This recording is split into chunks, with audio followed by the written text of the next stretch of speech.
what you're saying, this is where the fire recruits come in? Mm-hmm. And receive all their training before they go out in the field. Okay.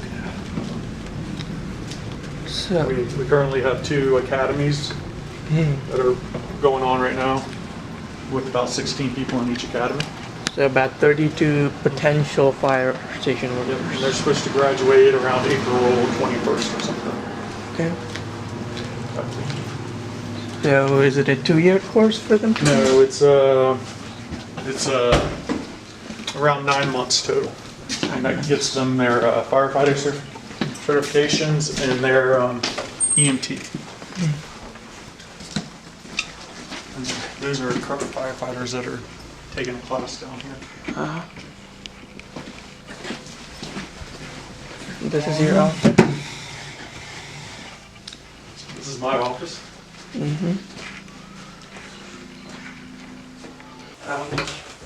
So my name is Kaushik, like I introduced you before. Can you introduce me a bit about yourself, please? Sure. My name is Dan Barakey. I'm currently Battalion Chief in City of Virginia Beach Fire Department. I oversee the Special Operations, which is Hazmat and Technical Rescue of the department. I've been in the fire service for 24 years now. I started back in 1999 and became a volunteer firefighter. And I was a volunteer for about 1.5 years, and then I got hired by the City of Virginia Beach. And that's when my career started. So you talked about how you volunteered before. What was your motivation to come into this career pathway?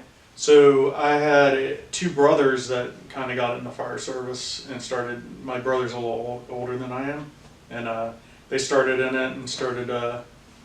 They both became volunteers and then got hired. One got hired in Portsmouth and one got hired here. And then I kind of saw what they were doing, and when I got out of college, I figured that might be a pretty cool job. So I went through the volunteer academy and then really liked it, and volunteered on quite a regular basis, and finally got hired. That's a cool story. Before you said you had 24 years of experience. During these 24 years of experience, what was the worst fire you ever had to encounter? The worst fire.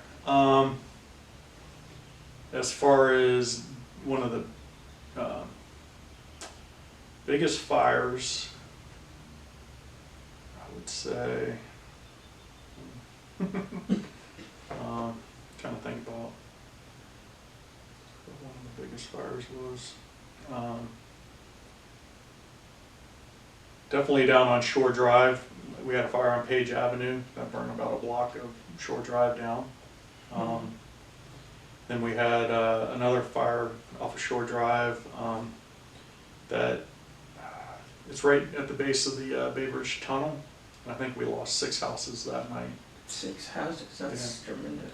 So luckily in both of those there were no fire fatalities that we had. So that was good, everyone got out. But you know, yeah, those are probably the dollar loss fires. Some of the biggest, of course, we apartment buildings and all sorts of stuff that we've been involved in. But. So, you said you're the battalion chief. Before the battalion chief, I would assume you had to go through a kind of rigorous training and stuff. And did you ever teach someone? Did I ever teach? Yeah. So I started as as a recruit firefighter like everyone else, and then became a firefighter. And then in Virginia Beach, you go from a firefighter to what they call a master firefighter, which after 6 years you take some tests and classes, and you move up to a next level. You're still a firefighter, you just have a little more seniority.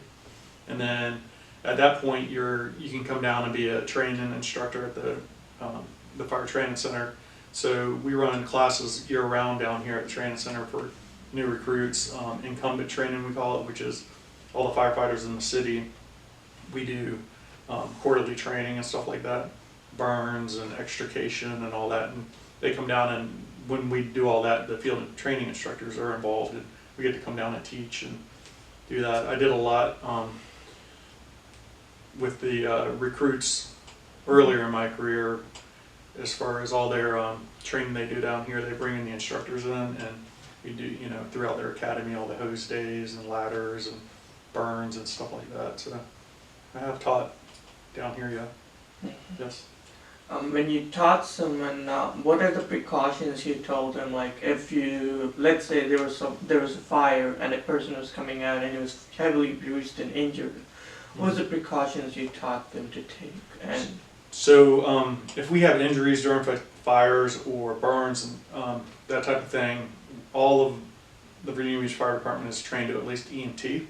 So, and then a lot of, over that, we have a lot of EMTAs, advanced they call it, and then paramedics. So, like I'm a paramedic. I've been a paramedic for 16 years now, and we have a lot of them. So we receive a lot of medical training, and actually in the fire service, about 80% of your calls are medical calls for service and not fire calls. So we get a lot of experience in dealing with injuries, burns and everything else, from car accidents to house fires to, you know, your normal people have chest pains and breathing difficulties and strokes and all that. So once we remove them from the fire, or if we get there and they're out in the front yard and they're complaining of, you know, smoke inhalation or burns, we have a crew start to treat them, and then after that we'll turn them over to EMS, who shows up and give them passed down, and typically EMS will transport them to the hospital. And just before this, you told me before, but not everyone knows it. You told me that there's a shadow program if you would really do want to get into firefighting. Can you explain a bit more about it? Yeah, so when you turn 18 years old, you can come and ride on an engine company for a day, or ride around with a battalion chief or whatever, and that gets you in the fire station to, see what like normal daily life is. You get to actually go on calls. You can't participate, but you're there. And you know, when we go into people's houses or whatever on medical calls, if there's a fire, you stay back at the fire truck with the driver. Then you get to see how the day goes and see if that might be something for you. And you said you were a paramedic and people call you for various reasons. But getting back into the fires part of it, what do you think is the most common way that fires occur that cause the house fires? So I believe in the U.S. Cooking fires are the main culprit of fires. A lot of ones we go on are cooking fires, and then you know there's electrical fires that happen. Sometimes we have arson fires that we go to where people purposely set the fires. A lot, I've been on plenty of fires. People cooking on their back porches, and the grill, something happens, and it starts the deck on fire and lights the house on fire. Smoking is a big problem with fires. People throw cigarettes away, and if it's dry out and windy, it'll start a fire and then spread through houses and stuff like that. So sometimes you guys get faulty, what are those called again? Wiring, electrical? Or, no, smoke detectors. So how do you detect if it's a real emergency compared to a non-real emergency? So typically a smoke alarm is what they call them now. A smoke alarm will, if the battery's dying or it needs to be changed, it'll chirp like once every 5 minutes. If it's a steady beep, and when you install them, you can look on them, it tells you what it will sound like, and you can test them to hear them. If it's going off and there's no signs of smoke or fire in your house, then you can do a little investigating. If your smoke alarm's going off and there's smoke, you obviously want to call 911 right away, and then exit the house and wait until the fire department gets there to figure out what's going on. So you guys won't come unless someone calls 911, even if the smoke detector is off? It depends on, some people have monitored systems through like a company, ADT or Brinks, or there's numerous companies out there that do that. And that, if it goes off, it goes to their dispatch center, and then they call the fire department and will be automatically dispatched. If they have an alarm system that's monitored. So all of this is taken care of ADT, and then you guys cooperate with them. Yeah, so they'll and we've come a long way with the different monitoring companies. Now they can, because of our system, they can just hit a button and it ships right over to us, and then it's dispatched, whereas before they used to have to call our dispatchers, and there was more of a delay, but now it's pretty much automatic. especially for commercial structures, because they're all monitored.